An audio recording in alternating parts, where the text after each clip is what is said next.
Hello, hello, hello. Welcome to the Millennials Guide to Fascinating Womanhood with Jaleesa. My name is Jaleesa and welcome to the show. If you can hear from my lovely, bright, happy voice, I am so excited today. I am over the moon. I am ecstatic. On a scale of 1 to 10, I'm at probably 25. Why is that? Because right now, you know what's trending? Hashtag trad wife. Hashtag traditional values.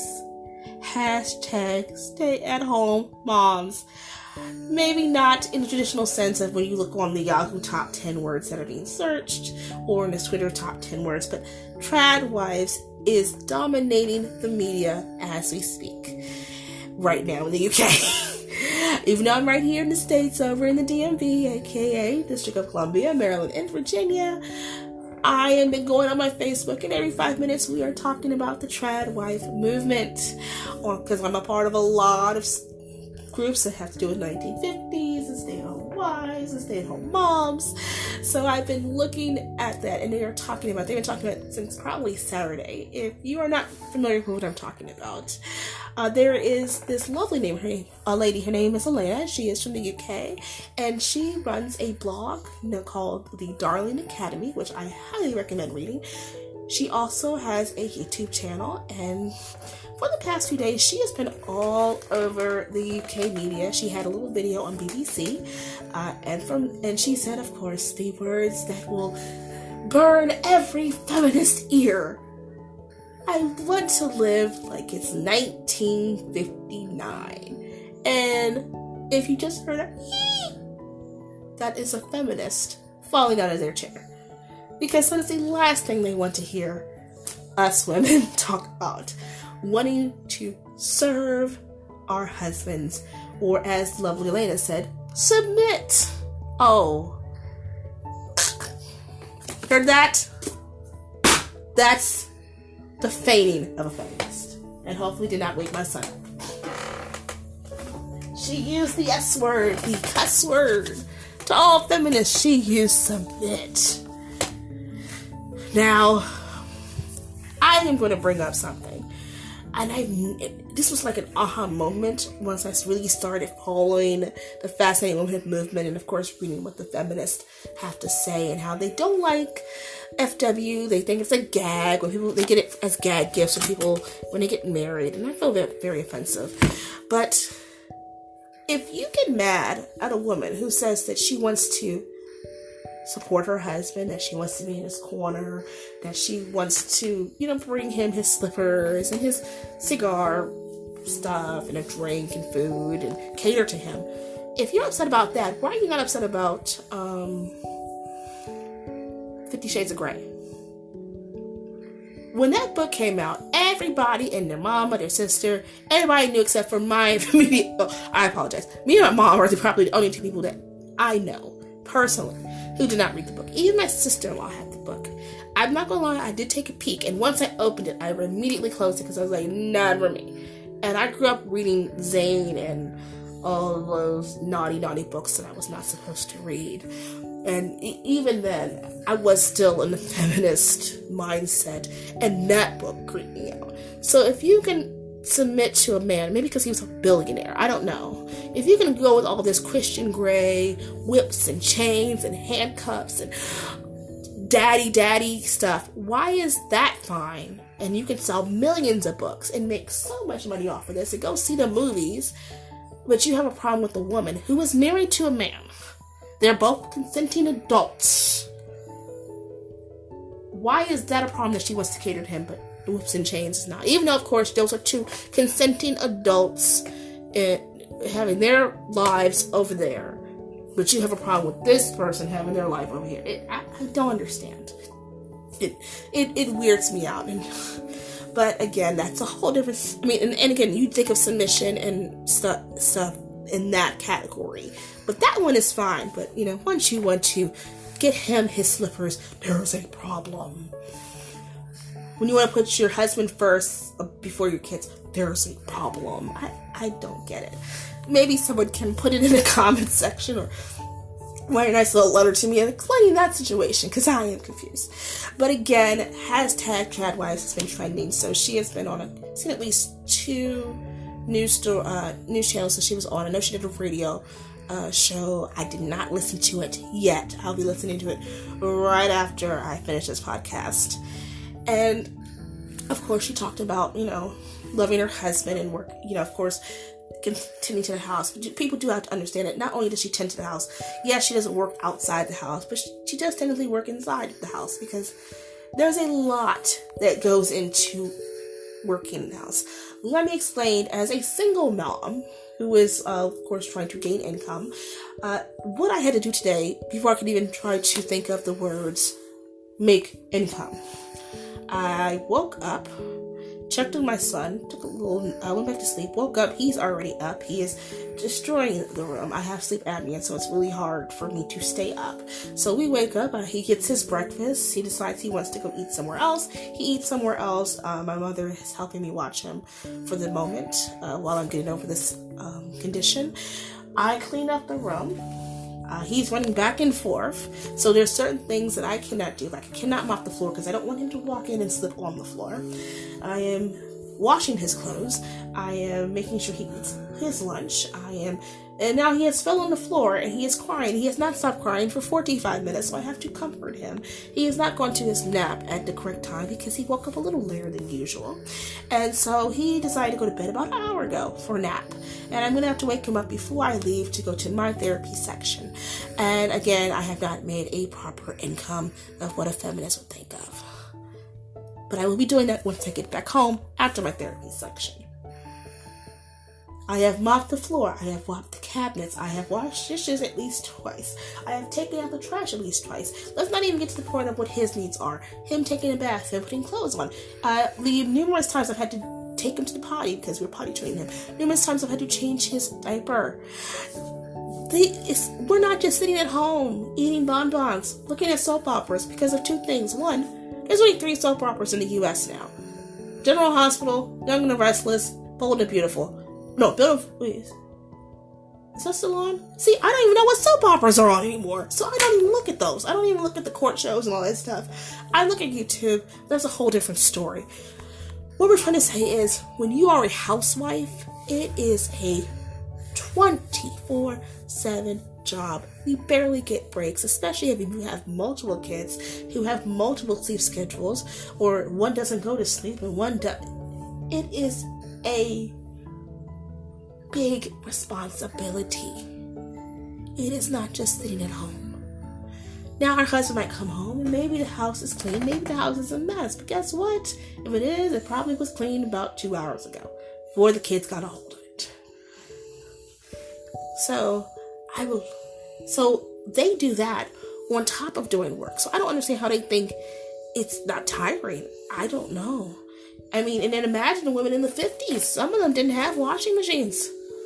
They had to still, use the little, sounds like, I don't know what it's called, but it's like a little scrubbing thing, metal. Somebody please type it in for me, because I don't know what it is. They had to use that to scrub the clothes, and then they had to hang up the clothes, which I wish I had a place to hang up clothes, because I feel like getting some nice fresh air on the clothes would be so amazing. So amazing. And on top of that, they might have not had a vacuum. I mean, like in the 50s, they had vacuums. So maybe they still had to pick up the carpet and beat it out, all the dirt, or sweep. They had to sweep their fronts, they had to sweep their back, they had to sweep the house. Had to go grocery store probably almost every day, because up until the mid-60s in the UK, most people did not have refrigerators. I make multiple meals. Just think, and then of course they had to have a social life, because contrary to popular belief, women of the 1950s were not chained to a stove, because one, you had to take care of the rest of the house, and two, people had social lives. There were women's clubs and homemaking groups and sewing circles, book clubs, ladies who lunched in the afternoon. Sometimes they did it every day. They used to go to the same restaurant every day. I look at too much time to read. But the point is, there's nothing wrong with traditional wives. I love that this is now becoming a topic of talk. And it's something I have noticed in the last few years, that the housewife is becoming back in vogue. And I know that's really going to anger the feminists. And I'm heard from a lot of YouTubers. I haven't talked to them personally, but I've seen their like little Q&A videos about how some have had to close up their comment section because they get so much hate from people who do not like the fact that they stay at home and clean. And sometimes, if you are not familiar with the fact, a lot of the homemakers on YouTube actually do what's called cleaning motivation videos. So that what they'll do is they will film themselves cleaning up their house and put on this like cool music of them just cleaning up and making the house look all pretty. And I'm not gonna lie, that actually, when I put those videos on, it kind of motivates me to clean up my house. I mean, of course, you know, that's probably a feminist nightmare seeing something like that, but I've seen that, and I've also seen them going shopping and decorating their house and baking and cooking, and the housewife, I feel like, is now come in vogue. And this young lady, Elena, who also, again, she has a YouTube channel. She has a couple of books on English etiquette and manners and being a lady and such, which when I get a little change, I will definitely be buying those books. I'm going to be adding into my collection. I just have to find them on my shelf. But she has really brought this full circle. And there is going to be much more talk about this. I just seen an interview done by Miss Dixie Andelin Forsythe. She is the daughter of Helen Andelin, who wrote the original Fascinating Womanhood, and Miss Dixie wrote Fascinating Womanhood for the Timeless Woman. If you're a follower of FW, you are familiar with just calling it timeless. But she just did an interview with another blog called The Not So Desperate Housewife about this hashtag tradwife, and I feel like that has come full circle as well. And I think there's a few things coming down the pipeline. As a teacher, I know, but I cannot talk about what's coming down the pipeline with FW. But there is a few things coming, and again, this is going to be the year of the housewife, the year of the traditional wife, and they are going. They're here. We're happy, and you're gonna have to just get used to it. I've seen statistics that said millennials are going to be the ones that bring this back, and they said it's going to come back around after 2020, 2021. We're going to see a big shift of women leaving the workforce, having babies. So I know right now they said that the birth rate in the U.S. is at an all-time low. It has not been this low in probably at least 30 or 40 years, maybe since the 70s. And people aren't having babies anymore. So they said that the birth rate might go back up in the next few years once a lot of our millennials go back and stay at home. And again, I've already noticed with a lot of us, making our own blogs and our own companies at home, well, because we want to stay with our children. I've noticed that this trend is getting really big. Back in 1960, I think it was 56% of women were stay-at-home wives. By 1999, it was 29%, and that number kind of stayed steady. Currently, I think right now it's probably at least in 30%, at least 30% plus with the housewife. So yeah, I am excited of how the movement is going. I'm excited that women are talking about it. And of course, you hear two different sides. You hear about the women who said, hey, I'm all for this movement. I'm down with being a traditional wife. I love being a traditional. I've been a traditional wife for this many years, with that many years. And of course, you hear the, how dare she set us back in 500 years? We worked so hard to get out there and get jobs. Like, okay, first of all, women have been able to work for a long time. As I said, my grandmother was in the 50s and 60s. She had about 2 jobs. Okay, my great-grandmother opened one of the first African-American hair salons in the District of Columbia in the 20s and 30s. And women, were teachers and scientists and doctors going as far back as the mid-1800s. So what are you talking about that women weren't able to work? Now, mind you, yes, women were paid less for the same work that a man does. And I'm glad that y'all stepped up to fight for that. And I'm glad that the women's rights movement fought for women to control their property, have their own credit cards, control their own money, not be discriminated because of their, well, sadly, I think some people are still, but it's undercover, where, if they work somewhere and they gain a certain amount of weight, they're fired. That's no longer, that's of the past, thank goodness. But this I hate men and men, down with men and we can do better than men. That whole movement needs to stop. And stop saying that women never been able to work. Women, I guess I said before, have been able to work for a very long time. There was certain things that kept us bonded. As I said, women, if their husband died, that property went either to their son or to the next male kin of the family, and it wasn't the right woman. They weren't able to hold their own bank accounts or credit cards. It was very rare, and it really had to be stipulated into the will, and sometimes it was not. And it had to be through the father, not the husband, that it had to be stipulated with. Okay? So, and that was by the 1900s, that was all fixed. And then by the mid-1900s, women were able to have credit cards and were able to drive and, able to walk somewhere.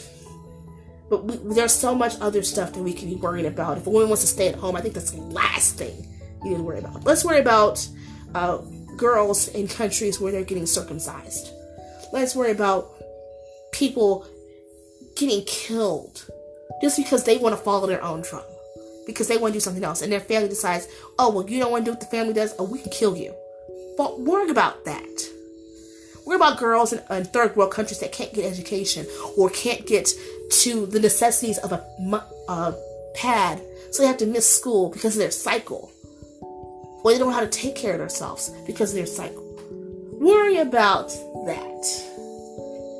Worry about these men prying on little girls. Worry about human trafficking. See, there are so many things that the feminist movement can worry about. We got kids getting kidnapped. My mom showed me the video of the last week of these men, and they were kidnapping boys and girls. Little boys walking down the street. People coming, jumping out the car, and kidnapping them.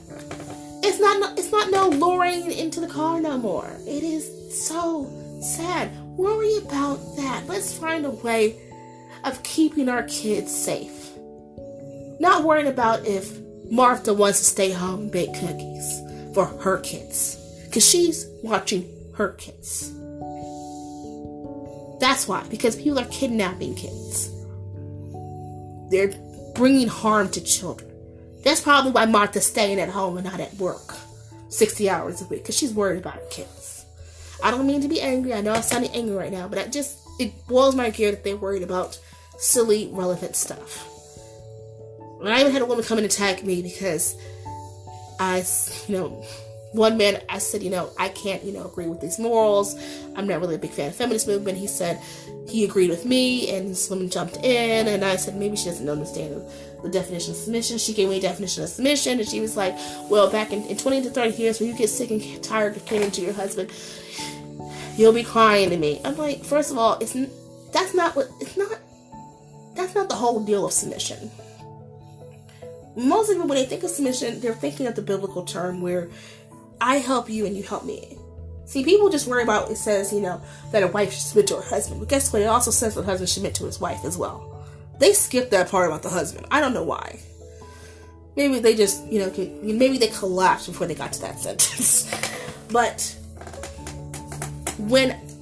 it's actually one of the big timeless principles of Fascinating Womanhood, and it's called make your husband number one. So when you make him number one, and you don't put other things like your appearance or the kids, or your job and stuff in front of him and ahead of him, and put him to the back burner, when you do all of that and you put him number one, then he makes you number one. And you wonder why, this woman is getting presents and stuff like this, because she's putting her husband number one.